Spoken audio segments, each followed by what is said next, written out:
What's up, everybody? It's KBR Sports, the best sports talk show of your 24-hour day. I'm your host, Brendan Abbin, flying solo once again tonight. Nigel, like I said last show, he's gonna be tied up with some other priorities he's got to get dealt with. But you gotta handle the business. You know what I mean? Business comes first, so he's handling business. So for the time being, I'm gonna be manning the show solo.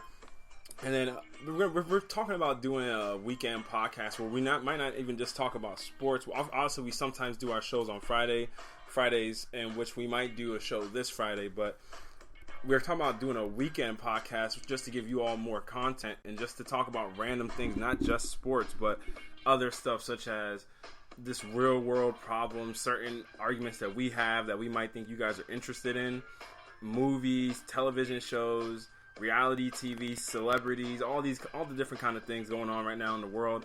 We'll talk about all those different things on our weekend podcast, and just with this, just a different, because I think a lot of times people don't know what a normal conversation is between like what we normally would just talk about. It's not always sports we're talking about, even though it does dominate a lot of our topics and a lot of our discussions.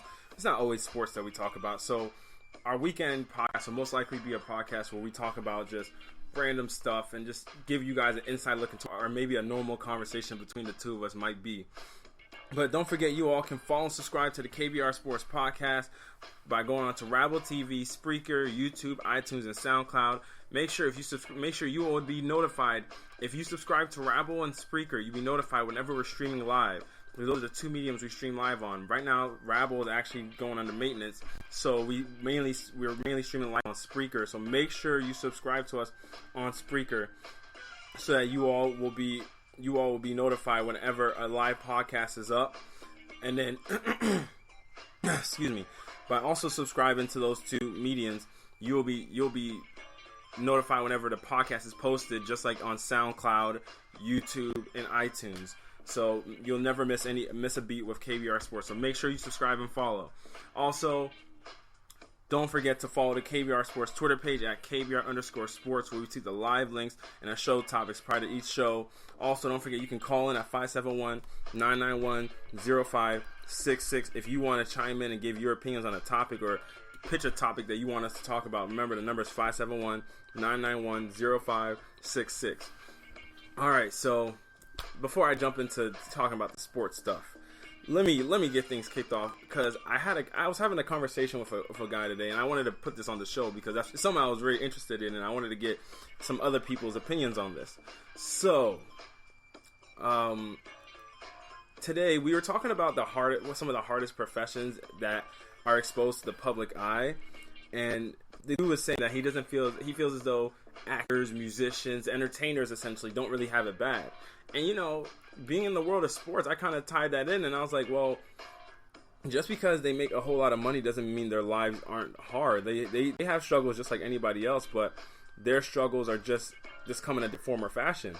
And this man's was pretty much his position was, and I'm not saying he was right or wrong, or that I'm right or wrong. We just had two differing positions, and so he was coming from the standpoint of saying that, oh, even though these guys are entertainers and all that, and they're in the public eye, they still have money that can pretty much wash away a lot of their issues.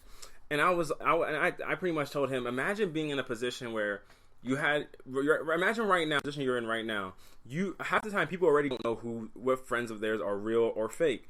And now imagine throwing a multi-million-dollar salary on top of that. Don't you think it would be a little bit tougher to figure out who's real and who's fake? I mean, that's something that we were discussing, and I thought it was something that deserved more discussion, that needed to be expounded upon more.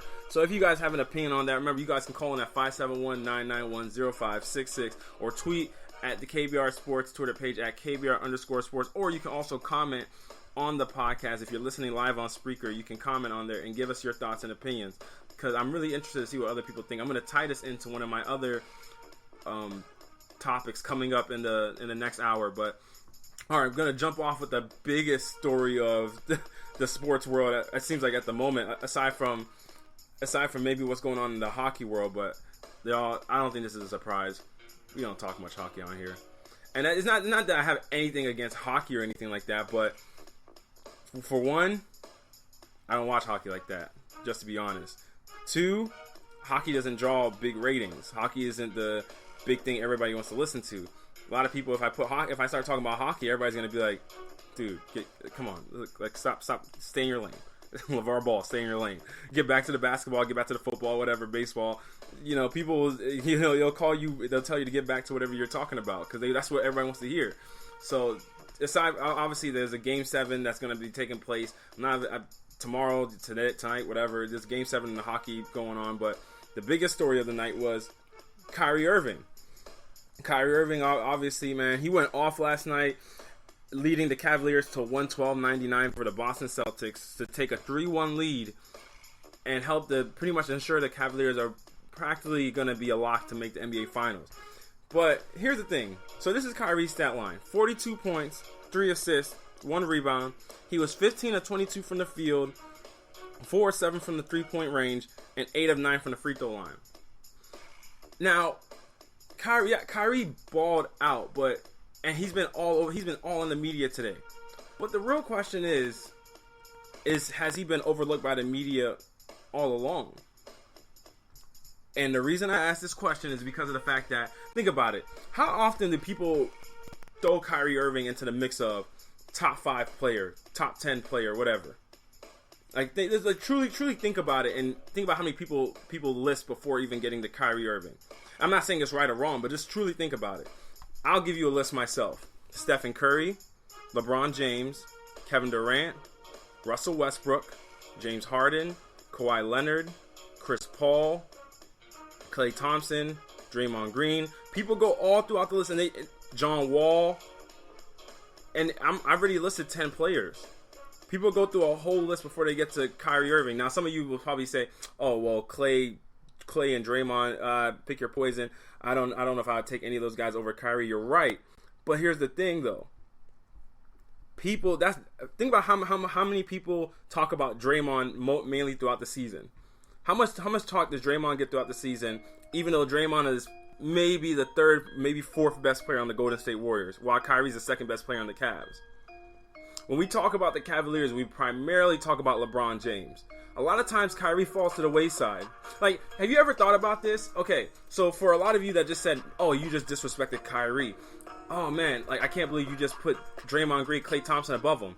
Okay, so if I'm disrespecting Kyrie, think about it from this vantage point. What's the narrative been throughout all the past few weeks, ever since the Celtics got the number 1 pick? Oh, are they game planning for when LeBron's going to be gone? Are they game planning for when LeBron falls off? You got to plan for, you either got to last out LeBron or you got to do this. You know what all those questions are saying? They don't think Kyrie Irving's a threat. That's literally what all those statements mean. When people are saying, "Oh, we just got to wait out LeBron James. We just got to wait till LeBron falls off. We got to wait till his age shows. We got to wait up till Father Time catches up with him." That's essentially what people are saying, y'all. They don't think Kyrie can carry the team by himself. And I mean, can you blame them? The Cavaliers have only won 2 games in the past 2 seasons if LeBron James doesn't play.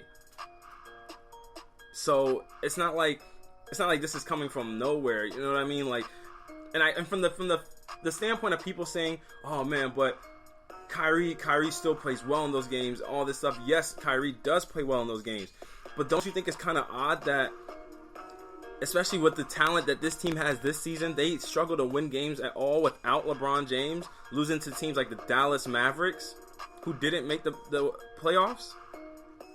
I think it's something that we gotta bring into question here. Like, trust me, I love Kyrie as much as anybody. He's as talented as anybody in the league. Like, when we look at his season numbers, 25.2 points per game, 5.8 assists per game, 33.2 rebounds, 47.3 field goal percentage, 40% from 3-point range, and 90.5% from the free throw line. Kyrie's one of the few players in NBA history to go 50% from 2-point range, above 40% from 3-point range, and above 90% from the free throw line.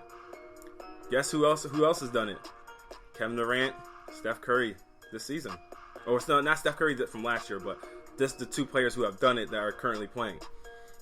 But when you think about it, a lot of the reason why Kyrie doesn't get respect is because the Cavaliers were a losing team with Kyrie before LeBron got there. Now, I'm going to be fair to Kyrie Irving. I'm not going to put too much of that on him because how much were the Cavaliers winning before LeBron got an all right team beforehand? You know what I mean? Like, we judge Kyrie so harshly, saying, "Oh, but the Cavs weren't winning before LeBron got there. Kyrie can't win without LeBron." But how many players really would have won with that Cavs team that LeBron left there? It was an ugly team, y'all. Like, at the time of LeBron's departure, the second best player was Mo Williams. Mo Williams made one All-Star team with LeBron James. Guess how many he went to afterwards? None. Yeah, no. Not really that surprising. So when we look at it, like LeBron's first, and here's the thing, this is what we tend to do as fans, as media people. We tend to compare everybody to the highest standard of possibly available. And what I mean when I say that is, I'm pretty sure I'd be hard pressed to find somebody listening right now that would say LeBron James isn't a transcendent talent. And if you say he's not a transcendent talent, then we might just have to have a conversation off camera, because that's not. I'm not going to acknowledge that. That's crazy. It's dumb. LeBron's one of the best players at making his teammates better in NBA history. Similar to Magic Johnson in a lot of ways. So let me give you a glimpse into what the Cavaliers were looking like when LeBron first entered the league.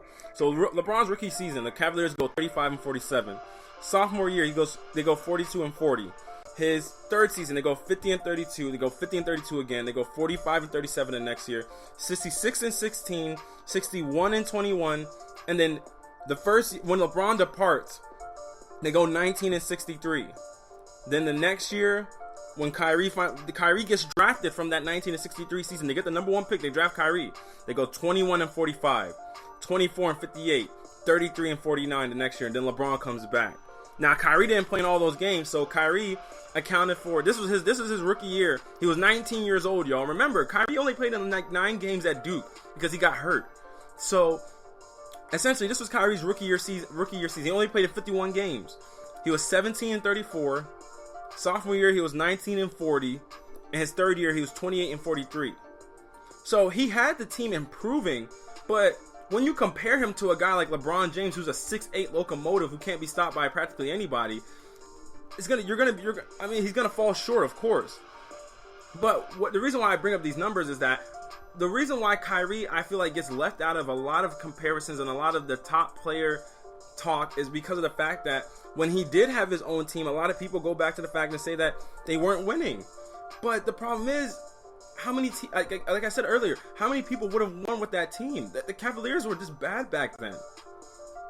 I don't know how much winning they would have really done at that point in time with a 6'2", 3 in height point guard who's 19 years old, coming into the league, who barely played in college.